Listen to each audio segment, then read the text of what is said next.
Et si la récente tentative de coup d'État contre le président Traoré n'était que la pointe d'un vaste iceberg? À Ouagadougou, l'arrestation d'un agent étranger, pris avec plusieurs milliards de francs CFA en liquide, révèle une opération aux ramifications inquiétantes. Cet argent, loin de servir à bâtir des écoles ou des hôpitaux, était destiné à acheter la fidélité de soldats burkinabés pour faire tomber le pouvoir en place. Ce n'est pas un simple incident, ni un épisode isolé dans l'histoire du Burkina Faso ou même de l'Afrique de l'Ouest. Depuis des décennies, des puissances étrangères et leurs relais locaux multiplient les tentatives de manipulation, infiltration, corruption, déstabilisation. L'objectif? Prendre le contrôle des richesses du Burkina Faso, affaiblir son État et transformer le pays en pion sur leur échiquier géopolitique. Ce schéma s'est répété maintes fois, de la République démocratique du Congo au Mali, du Tchad à la Côte d'Ivoire. À chaque fois, la même mécanique, des valises de billets, des promesses secrètes, des divisions semées parmi le peuple et l'armée. Les conséquences sont désastreuses, instabilité, chaos, perte de souveraineté. Prenons l'exemple du Congo dans les années 60. Après l'indépendance, Patrice Lumumba est assassiné, la CIA et les services de secret belges jouant un rôle clé dans la déstabilisation du gouvernement. Le pays entre alors dans une spirale de coups d'État, de guerre civile et de pillage de ses ressources. En Côte d'Ivoire, les tensions post-électorales de 2010 et les interventions étrangères ont plongé le pays dans la violence, révélant à nouveau l'ingérence étrangère dans les affaires africaines. Mais cette fois, les forces loyales à Traoré ont tenu bon. Elles ont déjoué le piège, révélant au grand jour l'ampleur des intérêts en jeu. Pourtant, le danger reste immense. Si ces manœuvres restent dans l'ombre, c'est tout le destin du Burkina Faso qui vacille. Pour bien comprendre ce qui se joue, il faut plonger dans l'engrenage de la manipulation étrangère et dévoiler les acteurs qui cherchent à façonner le destin du Burkina Faso dans l'ombre. Pourquoi, tant d'années après les indépendances, la France et d'autres puissances occidentales persistent-elles à former des militaires africains sur leur sol? Officiellement, il s'agit de coopération, de partenariats pour la paix. Mais la réalité est plus nuancée. Ces formations, souvent présentées comme des opportunités d'excellence, tissent en réalité des liens de dépendance et d'influence. Dès la fin de la colonisation, une routine s'est installée. Chaque année, des centaines d'officiers venus du Burkina Faso et d'ailleurs sont envoyés en France, au Royaume-Uni ou aux États-Unis. Ce programme prétend offrir un enseignement d'excellence à la future élite militaire du continent. Mais en coulisses, ces formations tissent des liens personnels, installent des dettes morales et intègrent les officiers dans des réseaux où les intérêts occidentaux priment sur ceux de l'Afrique. Prenons l'exemple du général Robert Guéhi, formé en France puis propulsé à la tête de la Côte d'Ivoire après un coup d'État. Ou encore Moussa Dadis Camara, formé à l'étranger avant de prendre le pouvoir en Guinée.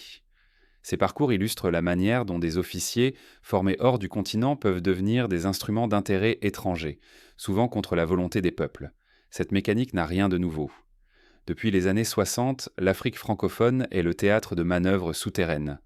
Songeons aux contrats miniers inégaux signés dès les premiers jours de l'indépendance, qui laissaient à la France le contrôle de l'or, du manganèse ou du phosphore. On ne compte plus les coups d'État ourdis à distance, les assassinats de leaders panafricains comme Thomas Sankara ou Patrice Lumumba, ou les éliminations discrètes de présidents jugés trop indépendants.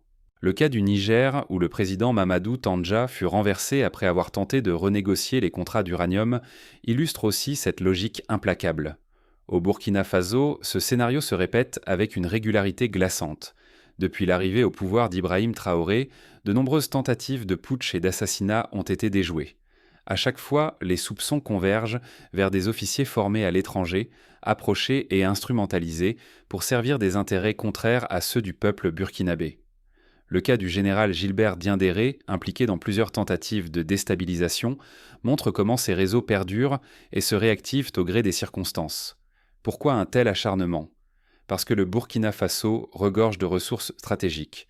Son or, son manganèse, ses phosphates attisent de la convoitise des multinationales et des puissances étrangères. Contrôler le sommet de l'État, c'est garantir l'accès à ces richesses, quitte à semer le chaos ou provoquer la guerre civile. On se souvient des épisodes similaires au Nigeria où la malédiction du pétrole a entraîné une succession de coups d'État et de guerres civiles, toujours sous l'œil intéressé des grandes puissances. Fermer les yeux sur cette réalité, c'est condamner le pays à un cycle interminable, pillage de ses ressources, renversement de ses dirigeants et destruction de ses rêves d'autonomie.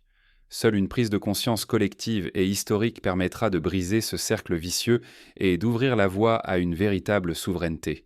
Mais comment ces réseaux étrangers parviennent-ils à s'ancrer aussi profondément dans les sphères militaires et politiques du pays? L'histoire récente du Burkina Faso offre des réponses troublantes. Imaginons la scène. 5 milliards de francs CFA glissés dans une valise ordinaire, des promesses de pouvoir chuchotées à l'ombre, voilà le plan qui aurait pu précipiter le Burkina Faso dans le chaos.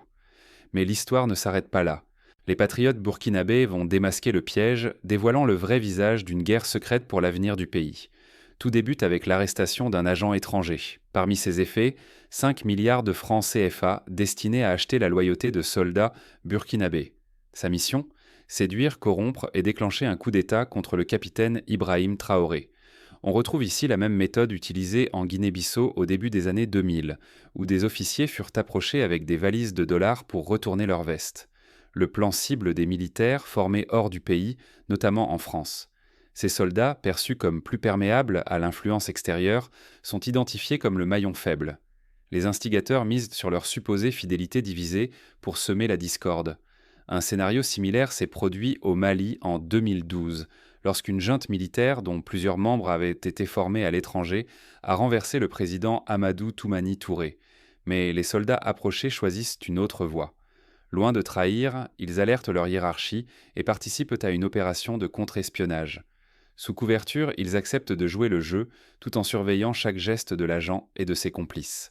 Cette attitude rappelle celle de certains officiers nigérians durant la guerre du Biafra, qui ont refusé de se laisser acheter malgré les pressions étrangères.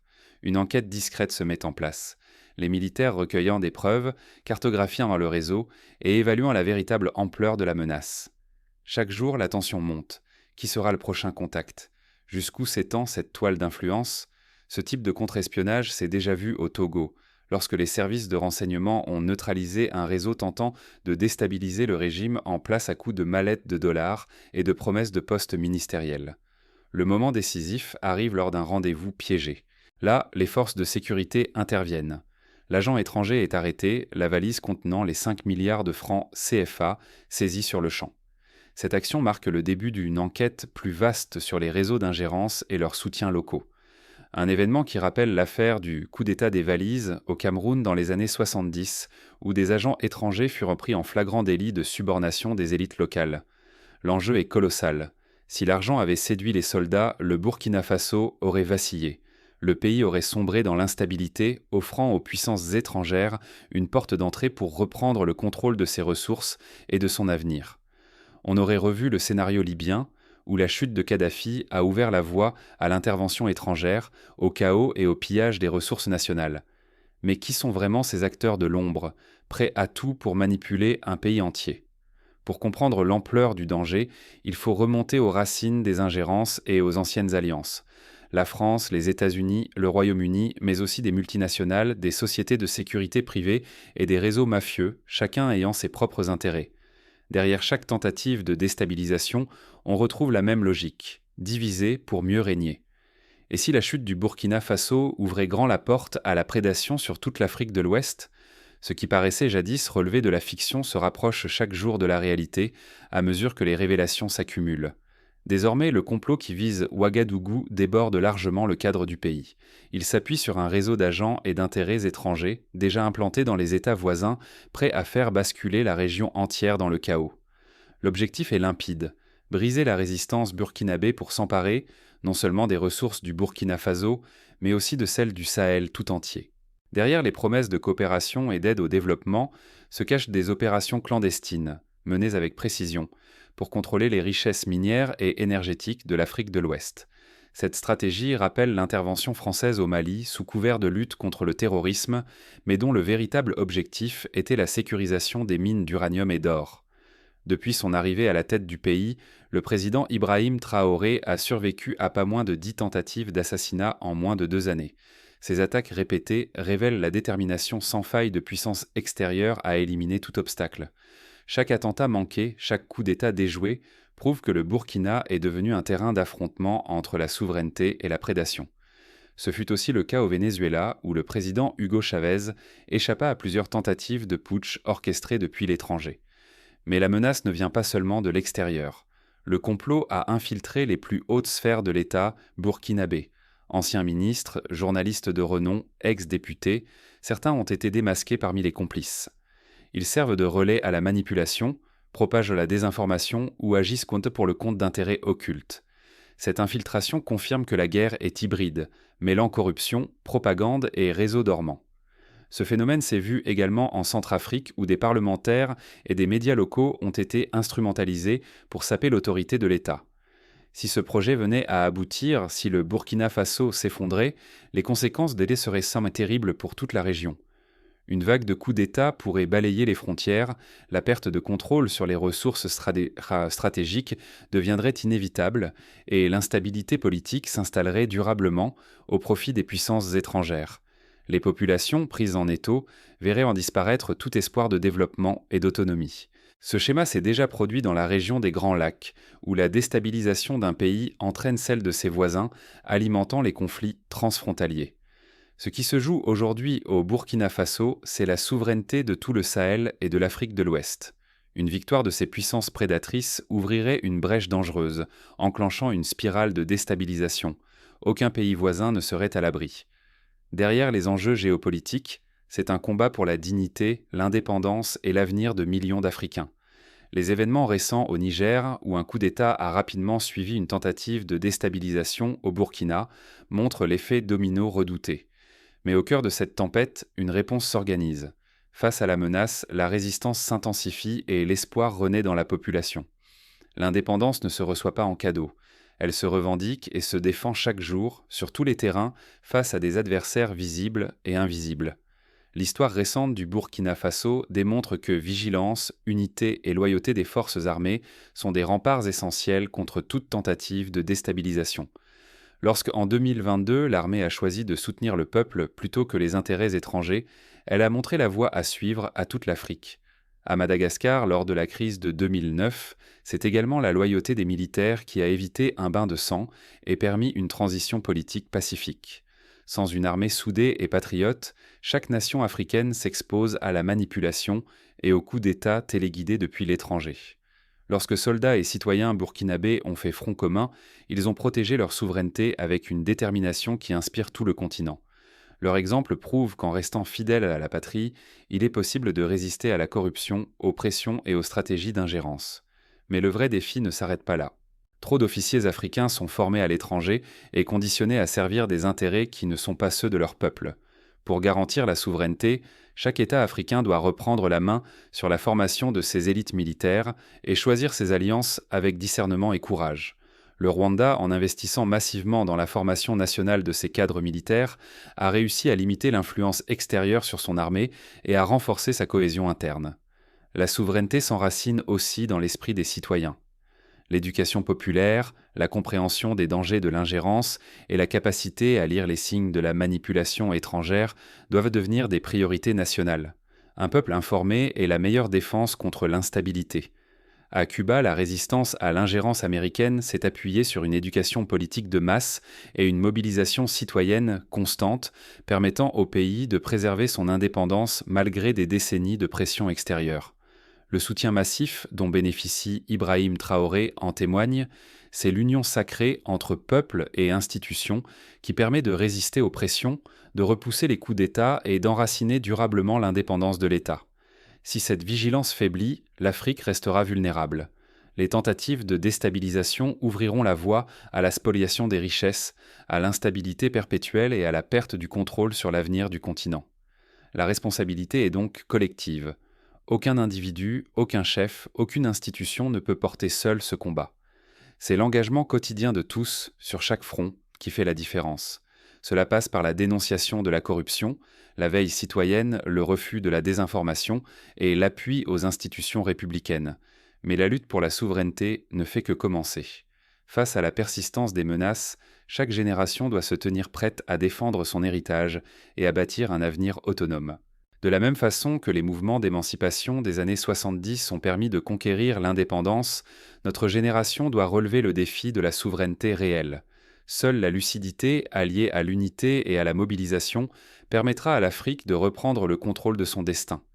Le Burkina Faso, par son exemple, nous rappelle que la vigilance est la première arme face aux menaces, visibles ou invisibles. Il est donc crucial de renforcer nos institutions, de promouvoir l'intégrité et de valoriser l'engagement citoyen à tous les niveaux. Face à des puissances étrangères prêtes à tout pour imposer leurs lois et s'approprier nos richesses, il ne suffit plus de dénoncer. Il faut agir, s'informer et surtout refuser la division. Le silence ou l'inaction ouvrent la voie à la répétition des mêmes drames ailleurs sur le continent. L'Afrique du Sud, après l'apartheid, a fait le choix de la réconciliation et de la vigilance citoyenne pour éviter l'ingérence et préserver son unité. Ce qui s'est passé au Burkina Faso n'est pas un simple épisode isolé. Une tentative de déstabilisation, orchestrée avec plusieurs milliards de francs, aurait pu précipiter le pays dans le chaos. Mais la résistance a triomphé cette fois. Demain, d'autres nations africaines pourraient affronter des complots du même genre, avec le même risque de voir leur souveraineté s'effondrer. Le cas du Soudan, secoué récemment par des ingérences multiples, montre à quel point la vigilance est capitale. L'enjeu est immense. Il s'agit du droit fondamental de chaque peuple africain à décider pour lui-même, à protéger ses ressources, à écrire son histoire.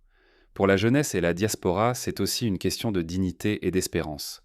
L'avenir du continent dépend de la capacité à bâtir une Afrique émancipée, fière et soudée. La diaspora, en soutenant les mouvements démocratiques et en dénonçant les ingérences, joue un rôle clé dans cette dynamique. Mais il ne s'agit que d'une étape. La pression extérieure ne disparaîtra pas. L'Afrique doit donc rester sur ses gardes, renforcer ses institutions et investir dans l'éducation pour couper court à la corruption et aux manipulations. Cela implique également de repenser la coopération internationale en privilégiant les partenariats équitables et transparents. Chacun d'entre nous possède un levier. S'informer, partager la vérité, refuser la résignation. Soyons la génération qui refuse la division, qui s'inspire du courage burkinabé et qui protège inlassablement l'intégrité du continent. Cela passe par des gestes concrets. Participer à des débats citoyens, soutenir les médias indépendants, refuser les discours de haine et de division. L'avenir de l'Afrique se joue maintenant. L'indifférence est notre plus grand ennemi. Laisser faire, c'est laisser la porte ouverte aux fauteurs de troubles et aux prédateurs de nos ressources. Restons donc vigilants, informés, engagés. À l'image des résistants africains d'hier, chaque citoyen doit se considérer comme un rempart contre la manipulation. C'est unis, lucides et mobilisés que nous pourrons hisser bien haut l'étendard de la liberté africaine. Le Burkina Faso nous montre la voie, celle du courage, de la vigilance et de l'espoir. Ne laissons pas l'histoire se répéter. Soyons les artisans de notre propre destin.